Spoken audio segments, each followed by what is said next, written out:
ಇದು ರಸ್ತೆ. ಇಲ್ಲಿ ಸುಮಾರು ಒಂದು 10 ಮನೆಗಳು ವಾಸವಾಗಿರುತ್ತೆ. ಎಲ್ಲ ಜನರಲ್ ಪ್ರಾಪರ್ಟಿ. ಇಲ್ಲಿಂದ ಈ ಮನೆ ವಾಸಕ್ಕೆ ಒಂದು ಮನೆ ಇದೆ. ಆಮೇಲೆ ನಾವು ಒಂದು ಸ್ಟೋರೇಜ್ ಮಾಡ್ಕೊಂಡಿದ್ದೀವಿ, ಅಥವಾ ನಮ್ಮ ಕುರಿ ಸಾಕಾಣಿಕೆ ಒಂದು ಒಳ್ಳೆ ಶೆಡ್ ಮಾಡಿಸಿದ್ದಾರೆ. ಒಂದು ಬೋರ್ ಇದೆ, ಒಂದು TC ಇದೆ. ಕೆಂಪು ಮಣ್ಣು.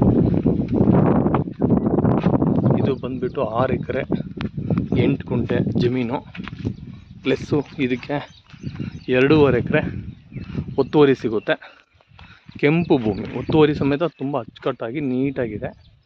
ನೋಡಿ, ಬೋರ್ ನಾನು ನಿಮ್ಗೆ ತೋರಿಸ್ತಾ ಇದ್ದೀನಿ. ಇದು TC, ಇಲ್ಲಿ ಪಂಪು ಮೋಟ್ರ್ 2 ತೋರಿಸ್ತಾ ಇದ್ದೀನಿ. ಪೈಪ್ಲೈನ್ ಆಗಿದೆ. ಮತ್ತು ಈ ಜಮೀನು ಬಂದ್ಬಿಟ್ಟು ಮತ್ತು ಕೆಳಗಡೆವರೆಗೂ ಬರುತ್ತೆ. ತುಂಬ ಒಳ್ಳೆ ನೆಗೋಷಿಯಬಲ್ ರೇಟಲ್ಲಿ ಸಿಗುತ್ತೆ. ಇಷ್ಟ ಆದಂಥವ್ರು ಕಾಲ್ ಮಾಡಿ.